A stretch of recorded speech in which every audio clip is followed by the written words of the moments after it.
आनंदी राहण्याचे मार्ग.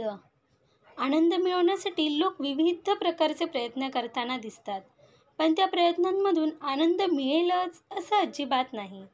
या ठिकाणी मात्र मी तुम्हाला असे काही मार्ग सांगणार आहे की त्यातून तुम्ही कोणत्या तरी एका मार्गाने तुम्हाला नक्कीच आनंद मिळवता येईल. चला तर मग जाणून घेऊया आपल्या आजच्या या लेखामध्ये. योग्य संगत निवडा. हिंदीमध्ये एक फारच सुंदर म्हण आहे, जैसी संगत वैसी रंगत. जशा प्रकारच्या संगतीच्या लोकांमध्ये तुम्ही राहणार तसेच तुम्ही होऊन जाणार. संगत किंवा तुमचे सवंगडी जर सतत नवनवीन विचारांचा ध्यास धरणारे असतील, इतरांना मदत करणारे असतील, आनंदी राहणारे असतील, तर तुम्ही देखील आनंदी राहाल.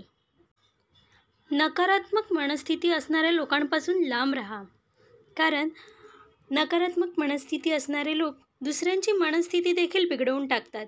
त्यामुळे अशा नकारात्मक माणसांना आपल्या अवतीभोवती देखील फिरू देऊ नका आणि तुम्ही देखील त्यांची संगत अजिबात करू नका.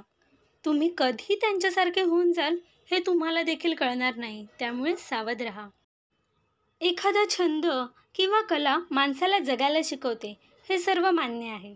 ज्या गोष्टीचा आपल्याला छंद असतो तिच्यामधून आपल्याला आनंद नक्कीच मिळतो. त्यामुळे तुम्हाला कधी करमत नसेल किंवा काही दुःख झालं असेल तर तुमच्या छंदाला तुम्ही जवळ करा, म्हणजे त्या दुःखातून बाहेर पडण्यासाठी आणि आनंदी राहण्यासाठी तुम्हाला खूप मोठी प्रेरणा सतत मिळत राहील. जो व्यक्ती स्वतःचाच आदर करू शकत नाही त्याचा आदर इतर व्यक्ती तरी कसे करणार? तुम्ही तुमच्यावर प्रचंड विश्वास ठेवणे अत्यंत गरजेचे आहे.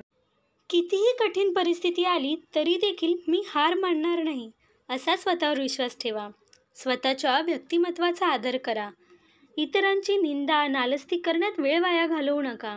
आपण इतरांची निंदा ज्यावेळी करतो त्यावेळी सुरुवातीला तर फार चांगले फील करतो, परंतु हळूहळू आपल्याला ती सवय लागून जाते.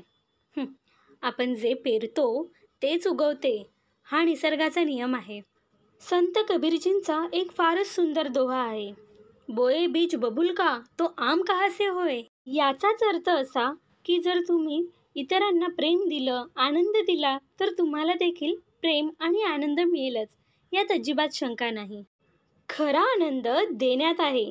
हे तुम्ही जोपर्यंत तुम्ही एखाद्याला मदत करत नाही ना तोपर्यंत अजिबात खरे वाटणार नाही, परंतु एखाद्याला मनापासून थोडीशी का असेना मदत करून बघा.